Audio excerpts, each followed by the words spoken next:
कि जो बिना विद्या को पाए और अपना जो कर्म है उसको उस भांति से करना चाहते हैं। कैसे करना चाहते हैं कि जैसे गंभीर वर्षा बिनी बादल के होती है।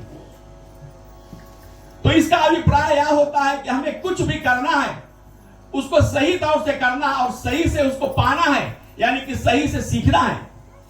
और अगर जो चीज को हम सही से नहीं पाएंगे तो क्या कहते हैं, small knowledge is very dangerous. तो क्या होती है, इंसान के लिए वह विद्या गुण जो होती है वह दुखदायी हो जाती है। इसके विषय में भगवान राम कहते हैं कि जैसे भगवान राम जो है वो मर्यादा का खान है, मर्यादा पुरुषोत्तम भगवान है। वो संसार में सभी का मर्यादा को रखते हैं। तो उनके द्वारा दी गई सीख को हमें लेना है। हम राम भले ना बने मेरे भक्तगण, लेकिन राम के तरह बन जाए। समुद्र ना बने समुद्र के तरह बन जाए, हमारा जीवन मालो माल हो जाता है। आज हम देखते हैं कि हम कहते हैं कि हम राम के तरह हैं, लेकिन हमारे में एक दूसरे के प्रति क्या मर्यादा है या नहीं है, इसके बारे में क्या कभी अपने आप से हम सोचा है? अपने कर्तव्य पर है। अगर जो हम व्यास पीठ पर बैठे हैं तो हमारे पास में राम के समान मर्यादा होना चाहिए। छोटे बड़े का मर्यादा जो है, राम ने कभी किसी को ना बड़ा माना ना छोटा माना, वो सभी को एक ही दृष्टि से देखा। तभी हम जाकर के राम के समान हो सकते हैं और यह बात अपने आप से कह सकते हैं कि हम सनातन हैं। सनातन का यही मार्गदर्शन होता है कि अपने से छोटे अपने से बड़ों को मर्यादा करके और साथ में लेकर के चलना, यही हमारा धर्म का विशेषता होता है। और कहते हैं कि बूंद अगाध सहे गिर कैसे, खल की बचन संत सही जैसे। राम कहते हैं भैया लक्ष्मण, आकाश से जब वर्षा होती है तो वह स्वच्छ होती है, निर्मल होती है, पवित्र होती है। अगर जो कोई वस्तु में कोई बोने में उसको रोक लिया जाए तो उसको हम सेवन भी कर सकते हैं। उसमें बैक्टीरिया हीन होता, कोई प्रकार की बैक्टीरिया इत्यादि नहीं होती है। लेकिन जैसे पृथ्वी पर गिरता है, पृथ्वी के धूल मैल लगने से वह दूषित हो जाता, मैल हो जाता है। इसी प्रकार कहते हैं, क्या कहते हैं कि फल के वचन जो होते हैं वो संत गण होते हैं, वो सहन करते हैं। क्यों, कैसे सहन करते हैं कि उनके पास में वो समता होती है, वो विवेक होती है, वो विचार होती है। आप चाहे कितनों कड़े बात उसको कदापि क्यों ना बोल दो, बल्कि वो हंस करके ले लेगी। आज वर्तमान समय के अंतर्गत में लोग क्या करते हैं, केवल बातों के ऊपर अपने आप से तत्व पड़े रहते हैं कि भाई हमें कुछ को ऐसे बोल दिया, कोई ऐसे बोल दिया। विशेष तौर से श्रोताओं के उपमा होती है। प्रथम 3 प्रकार के श्रोताओं को ज्ञानी जनों ने गिनाया है। एक पहली होती है जो फूकनी होती है, जो कुछ भी नहीं लेता है, फूक दिया जाता चूल्हे को, बस समाप्त हो जाती है। दूसरा जो होता है वो चलनी होती है, जो अच्छाई जो होता है उसको गिरा देती है अनाज को, और खराब जो होती है अपने में ग्रहण कर लेती है। और तीसरा नंबर का जो होता है वह शुभ होता है। शुभ जो होता है वो परम पवित्र श्रेष्ठ होता है, पूरे अनाज अच्छाई को ले लेता है और खराबी को बिक देता है। तो इसी प्रकार से आज वर्तमान समय के अंतर्गत में हमारे समाज में कुछ ऐसे लोग होते हैं, कुछ ऐसे श्रोता होते हैं। राम जी कहते हैं कि चलनी के समान श्रोता जो होते हैं वो मंदिर में आते हैं, कथा को सुनते हैं, अच्छाई जो है यहीं पर छोड़ देते हैं और खराबी को लेकर के और अपने वतन को चल देते हैं। तो इसका अभिप्राय क्या होता है, इसका मतलब, इसका लक्ष्य क्या होता है? इस कथा सुनने से उनका जीवन का कभी कल्याण नहीं होगा और राम का शिरनी पर कभी नहीं होंगे, राम को कभी नहीं पाएंगे और राम राम जीवन भर गाते रहेंगे। कई रामायण को पढ़ते पढ़ते फाड़ देंगे, लेकिन रामायण का मूल ज्ञान जो है हृदय में कभी व्यापित नहीं होगा। वो जब तक कि एक सूप के समान श्रोता वो ना बन जाए कि खराबी को यहीं पर छोड़ करके और अच्छाई को अपने जीवन में उतार ले। चले हम इतिहास पर।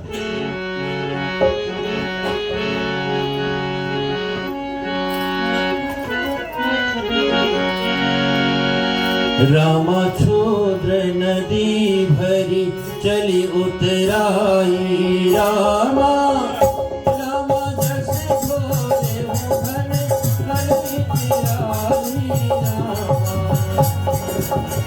रामा भूमि करत खाना भर पानी, रामा जी में वही माया लपटाई, रामा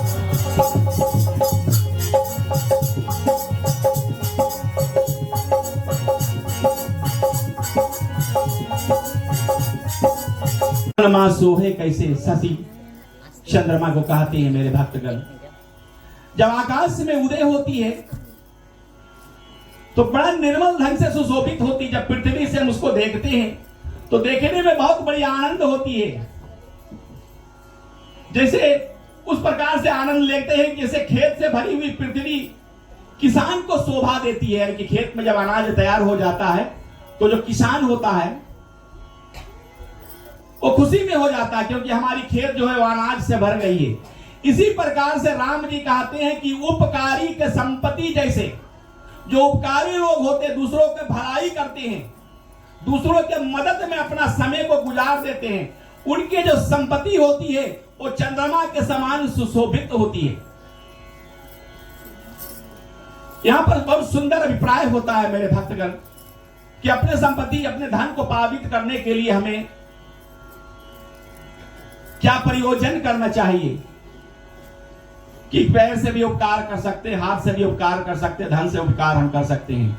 और इस कार्य पर अगर जो तत्परे हम हो जाएंगे तो क्या होगा, संतों की दृष्टि में हो जाएगा। और जो जलने वाले लोग हैं, जो दूषित लोग हैं, वो तो सदैव जलते ही रहेंगे, भाई बहुत बड़ा दानी वीर बन गया, या कर दिया, वह कर दिया। लेकिन जो भी कुछ पाप इत्यादि है वो नहीं जानता है कि दूसरों की बुराई करने से उसका भाग जो है वो प्राप्त कर लिया। तो अभिप्राय कथा के अंतर्गत में यह होता, राम कहते हैं कि जिस प्रकार से चंद्रमा सुशोभित होता है उसी प्रकार से उपकारी का जो धन होता है वह सुशोभित होता है। और कहते हैं कि महावृष्टि चली फूट की आरी, जिम स्वतंत्र भय बिगड़े नारी। भगवान राम कहते हैं कि अधिक वर्षा होने पर क्यारियां फूट करके चल देती है। चतुर किसान जो होते हैं अपने खेतों में मेड़ इत्यादि बांधते हैं। शायद आप जानते होंगे मेड़, यहाँ पर काफी किसानी के बारे में। मेड़ उसको कहते हैं जो पानी रोकने वाली चीज होती है, जो यहाँ पर पुराने लोग हैं धान की किसानी में ऐसे होती है। अधिक वर्षा जब होता है तो पानी जो होता है अपना अलग अलग मार्ग बना लेकर के पानी नहीं रुकता है, वो जिधर मांगता है उधर चला जाता है। वो जो मेड़ बना है डैम, वो नहीं काम करता है। इसी प्रकार से राम कहते हैं कि जिमी स्वतंत्र भय बिगड़ी नारी। इसी प्रकार से क्या होती है, अगर जो घर की नारी के स्वतंत्रता मिल जाए, मेरी माँ बहने एक कड़ुआ है, बुरा मत मानना क्योंकि राम जी कह रहे हैं, अगर जो घर के नारी को स्वतंत्रता मिल जाए तो क्या होती है, वह सुधर जाती है, बिगड़ जाती है। राम कहते हैं कि कभी उनको स्वतंत्रता नहीं देना चाहिए। स्वतंत्रता यह बात के बारे में है कि सभी कुछ घर का जो बागडोर उसी के हाथ में। उसे वास्तव में तो आज वर्तमान समय के अंतर्गत में बिन घर नहीं तहां भूत का डेरा, लेकिन इसके ऊपर विचार करना है, विवेक करना है कि उनके बिना चूल्हा नहीं बनेगा। लेकिन स्वतंत्रता का विशेषता यह होता है कि कुछ ऐसे कार्य होती है कि जिसके जिम्मेवार पुरुषों का लेना जरूरी है। और अगर जो पुरुष को हटा करके वहां पर नारी आकर के बैठ गई तो मैं नहीं बल्कि राम कहता है कि घर के नारी जो होती है वह बिगड़ जाती है। और ऐसे कई स्थानों पर देखने को भी मिला है मेरे भक्तजन। सभी कुछ का हद होता है, सभी कार्य का हद होता है। इसी वास्ते हमारी जो रामायण है ये हमारी जीवन की मार्गदर्शन को दर्शाती है। कोई एक ऐसा वस्तु रामायण में बचा नहीं है जहां पर तुलसीदास जी ने वर्णन नहीं किया है कि जो हम कभी उंगली उठा सकते हैं कि हमारे ग्रंथों में यह बात नहीं आया है। 4 वेद, 6 शास्त्र, 18 पुराण, सभी का सारांश है और इसमें नीति है। और वेद शास्त्र में हमारे उपनिषद भी सम्मिलित है। तो इसके विशेषता में कोई प्रकार का संदेह नहीं है। और अगर जो संदेह करना है तो संदेह के जहां पर हमें घमंड करना है, घमंड बुरा चीज है, लेकिन इसके प्रति हमें घमंड करना है कि हमारी ग्रंथ को स्वयं भगवान शंकर जी ने बनाया है, कि जिसको आज लेकर के अपने जीवन को हम सुधार रहे हैं। बहुत जगह पर बहुत ऐसे धर्मों में हम देखते हैं कि लोग अपने आप ग्रंथों का निर्माण करते हैं, लेकिन हम अपने आप से कह सकते हैं कि हमारी जितनी ग्रंथ है, जितनी हमारी क्रियाएं है, जितनी संस्कार है, सबको भगवान स्वयं अपने रचना करके और हमें यहाँ पर दिया है, जिसको लेकर के हम चलते हैं। और कहते हैं कि कृषि निरावे चतुर किसाना जिम बुध तजे महा मर्दाना, यानी कि चतुर किसान जो है वो खेत को निरा करके और साफ कर लेते हैं। उसमें कोई प्रकार की घास फूस नहीं होती है और अनाज की वृद्धि बनती होती है। और जिस प्रकार से महात्मा मोहम्मद को त्याग करके और आपके अपने आप शुद्ध हो जाते हैं, जैसे चतुर किसान जो होते हैं घास निरा करके अनाज को साफ कर लेते हैं, इसी प्रकार से चतुर महात्मा जो होते हैं टेक्निकली कई कोस हमसे दूर भाग जाएगा, उसको हमें नहीं छोड़ना पड़ेगा, वो हमें अपने छोड़ करके भाग जाएगा। यही हमारी धर्म का लक्ष्य होता है। भगवान कृष्ण और अर्जुन महाराज की पुनीत पावन पावित प्रसंग के अंतर्गत में कुरुक्षेत्र के युद्ध में भगवान से अर्जुन महाराज जी कहते हैं, मेरे भक्तगण कि हे कृष्ण, मैं एक बात जानना चाहता हूं कि संसार में जब सभी को मरना है, जीना कोई के नहीं है, तो ये सब काम पूजा पाठ भागवत इत्यादि करने के कारण क्या, इसे करना क्या जरूरी है? हम ऐसे ही रहे, क्यों समय बर्बाद करें? बस खा ले पी ले, हमें तो मरना है। इसका शेष कारण क्या है? कौन ऐसे बंधन में बंधे हैं जो हम भगवान का आराधना करते हैं, उनके अर्चना करते हैं, उनके पूजा करते हैं, उनके सेवा करते हैं? भगवान कृष्ण कहते हैं, पार्थ, आपने जो बात पूछी है ये केवल आपके लिए लाभप्रद नहीं, बल्कि ये सारा विश्व के लिए लाभप्रद है। उन्होंने उपमा दिया है बिल्ली का।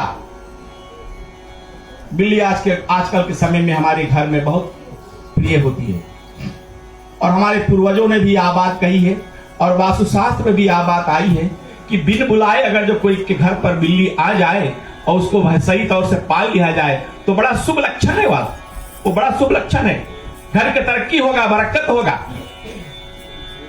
कितनी बड़ी आसन है उसके अंतर्गत में।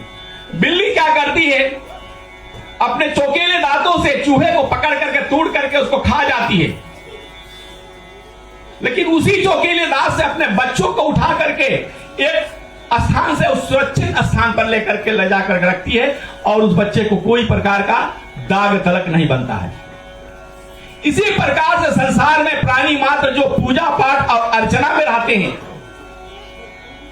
उनको मृत्यु के बाद में वो उसी प्रकार से चौकीला दांतों से जो पूजा पाठ करता है, वो चौकीला दांत जो होता है वो बिल्ली के समान उठा करके भगवान लेकर के यहां से परलोक को चला जाएगा, और उसमें कोई प्रकार की चोट पीड़ा दाग इत्यादि नहीं लगेगा। और अगर जो अर्चना पूजा में हम नहीं है, कोई नहीं है, और इसके मानता नहीं देता कि यह सब बेकार चीज है, तो उसका अभिप्राय यह होगा कि जैसे बिल्ली अपने चौकीले दांत से चूहे को मार करके तोड़ करके उसके भक्षण करके भोजन बना ली, उसी प्रकार से दूध जो होंगे पीट करके मार करके उसी चौकीला दांत से हमारी जो हालत है उसको बड़ा बुरा बना देगी। तो इसका अभिप्राय यह होता है। कौन कहता है? भगवान कृष्ण कहता है। चले हम आगे इतिहास में देखेंगे।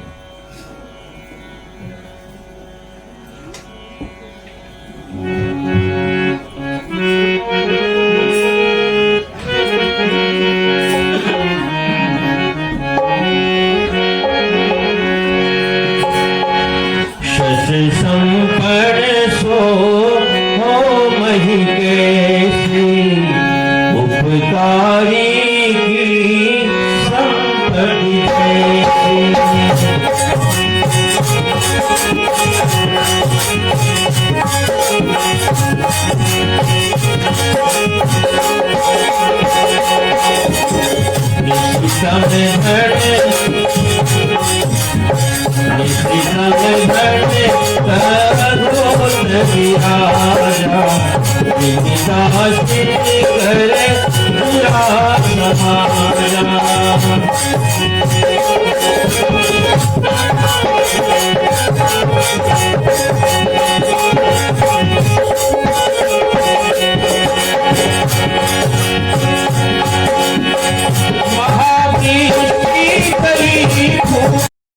ये हमारी जीवन की मार्गदर्शन को दर्शाती है।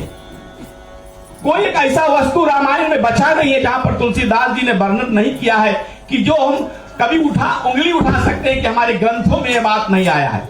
4 वेद, 6 शास्त्र, 18 पुराण, सभी का सारांश है, और इसमें नीति है। और वेद शास्त्र में हमारे उपनिषद भी सम्मिलित है। तो इसके विशेषता में कोई प्रकार का संदेह नहीं है। और अगर जो संदेह करना है तो संदेह के जहां पर हमें घमंड करना है, घमंड बुरा चीज है, लेकिन इसके प्रति हमें घमंड करना है कि हमारी ग्रंथ को स्वयं भगवान शंकर जी ने बनाया है, कि जिसको आज लेकर के अपने जीवन को हम सुधार रहे हैं। बहुत जगह पर बहुत ऐसे धर्मों में हम देखते हैं कि लोग अपने आप ग्रंथों का निर्माण करते हैं, लेकिन हम अपने आप से कह सकते हैं कि हमारी जितनी ग्रंथ है, जितनी हमारी क्रियाएं हैं, जितनी संस्कार है, सबको भगवान स्वयं अपने रचना करके और हमें यहाँ पर दिया है। जिसको लेकर के हम चलते हैं। और कहते हैं कि कृषि निरावे चतुर किसाना जिम गुण तजे महा मर्दाना, यानी कि चतुर किसान जो है वो खेत को निरा करके और साफ कर लेते हैं, उसमें कोई प्रकार की घास फूस नहीं होती है और अनाज की बढ़ती होती है। और जिस प्रकार से महात्मा मोहम्मद को त्याग करके और आपके अपने आप शुद्ध हो जाते हैं, जैसे चतुर किसान जो होते हैं घास निरा करके अनाज को साफ कर लेते हैं, इसी प्रकार से चतुर महात्मा जो होते हैं वो प्रमुख काम क्रोध मद लोभ को त्याग देते हैं, जो प्रमुख 5 विकार है उसको दूर करके और अपने आप शुद्ध हो जाते हैं। और जब शुद्ध हो जाते हैं तो क्या होता है, वो भगवान में लवलीन हो जाते हैं और भगवान का अनंत भक्त हो जाते हैं और भगवान के बल पर अपने जो जीवन है उसको निछावर कर देते हैं। और कहते हैं कि ऊसर बरस तिरिन नहीं जामा, संत हृदय नहीं उपजय कामा।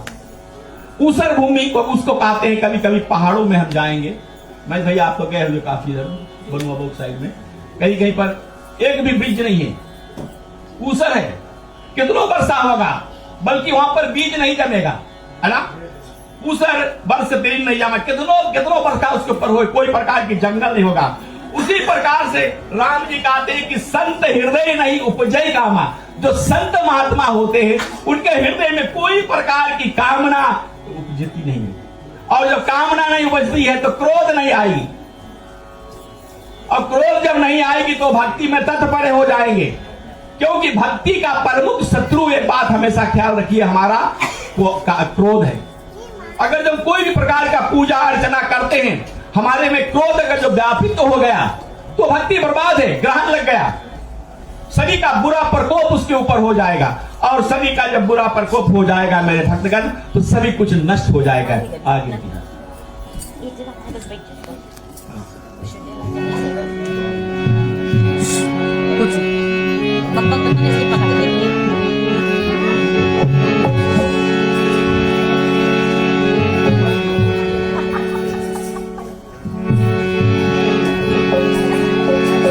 कबहु प्रबल जल मारुता,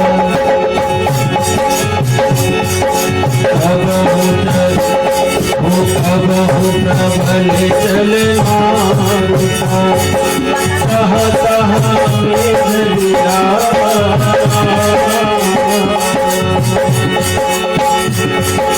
कबहु प्रबल जल मारुता, जहाँ तहाँ मेघ विराज, इन्हीं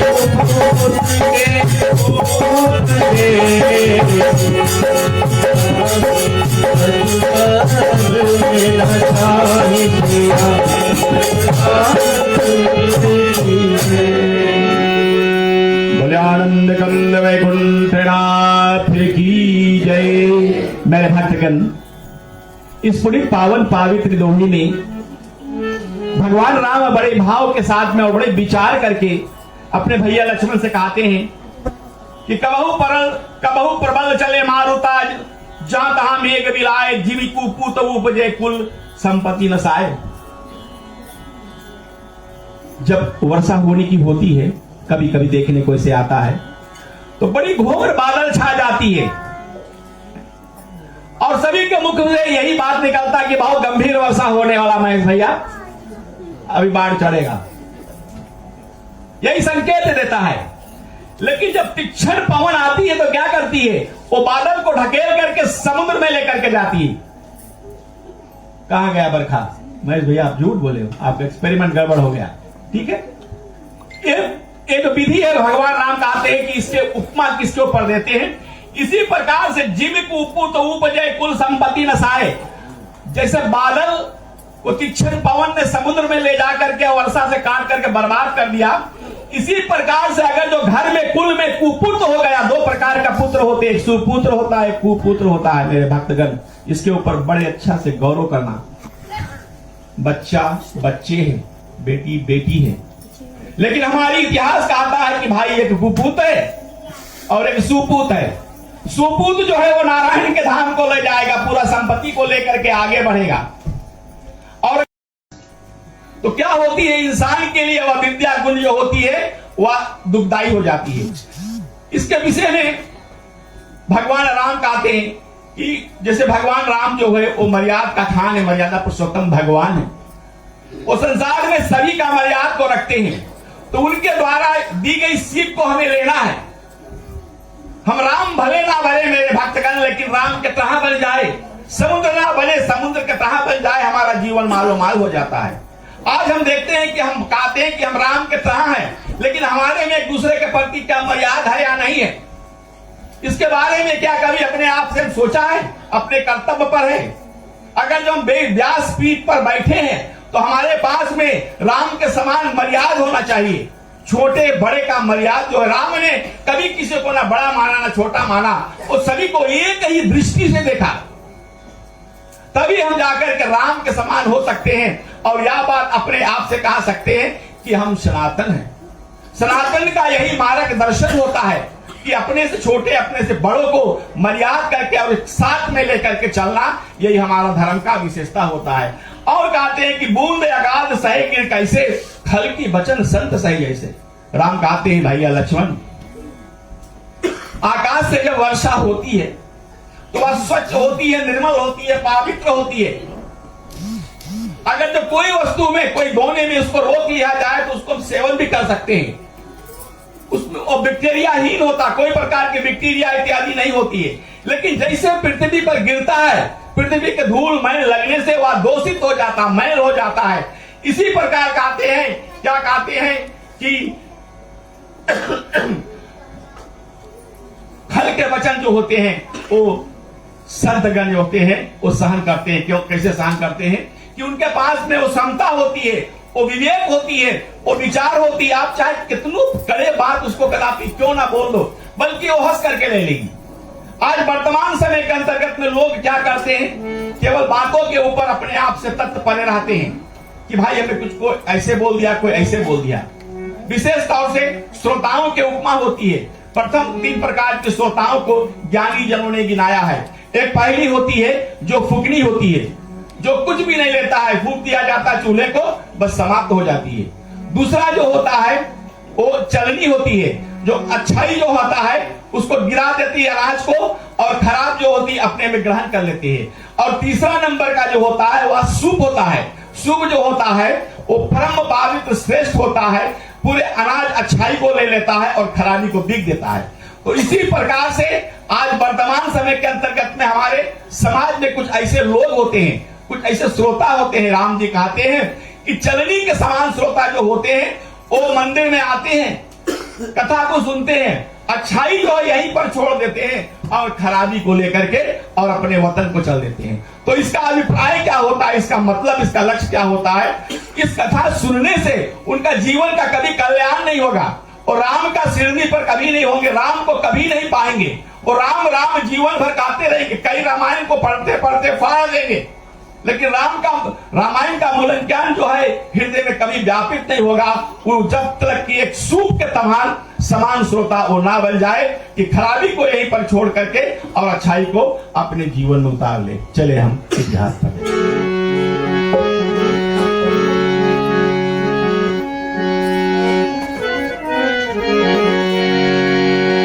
रामचंद्र नदी भरी चली उतराई, रामा रामा जैसे घोड़े धन धन उतराई, रामा रामा होई चल दिन खचाई, हरि प्रभु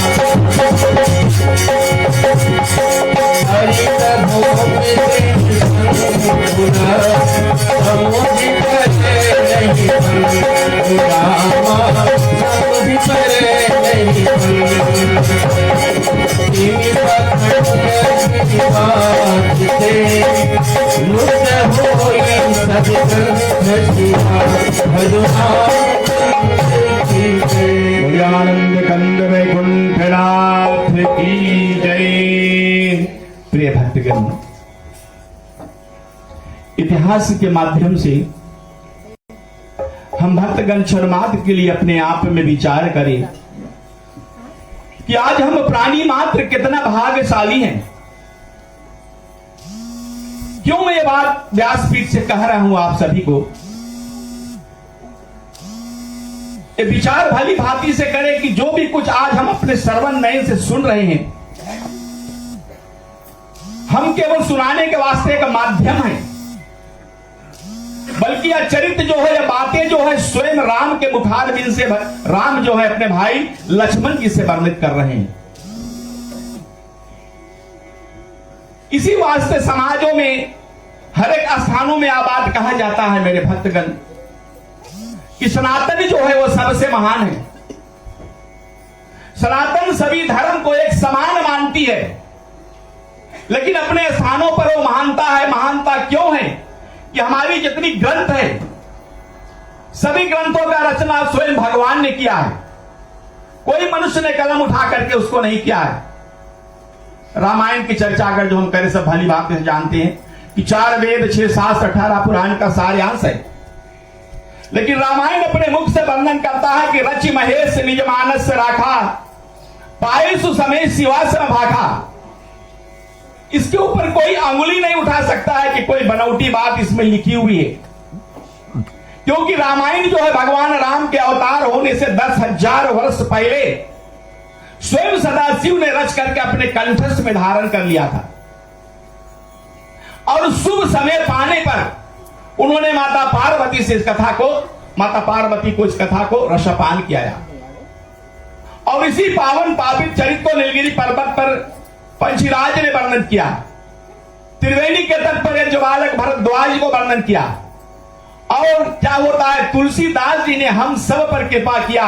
आज वही पावन पावित्र चरित्र को बैठ करके हम ज्ञान दीपक मंडली रामायण मंदिर में उसी भांति से रसापान कर रहे हैं, जैसे त्रिवेणी के तट पर बैठ करके संत महात्मा रसापान कर रहे हैं। तो हम अपने आप को भाग्यशाली क्यों ना माने, भाव के साथ में हम भाग्यशाली माने। और सनातन जो है, जो हिंदुत्व को एकताई में जुड़ाती है, उसके ऊपर भी भली भांति से विचार करें। वर्तमान समय के अंतर्गत में जो समय हमारी आ रही है और जो समय आने वाली है, ये समय हमारी एकताई का समय है। अगर जो इस समय पर हमारी धर्म में एकताई नहीं है, तो कदापि हम कोई प्रकार की प्रगति को नहीं कर पाएंगे। और फिर क्यों एकताई नहीं हो रहा है, इसका वजह क्या है कि हम जब भगवान की मुख्य वाणी को सुन रहे हैं, तो हमारे लिए एकताई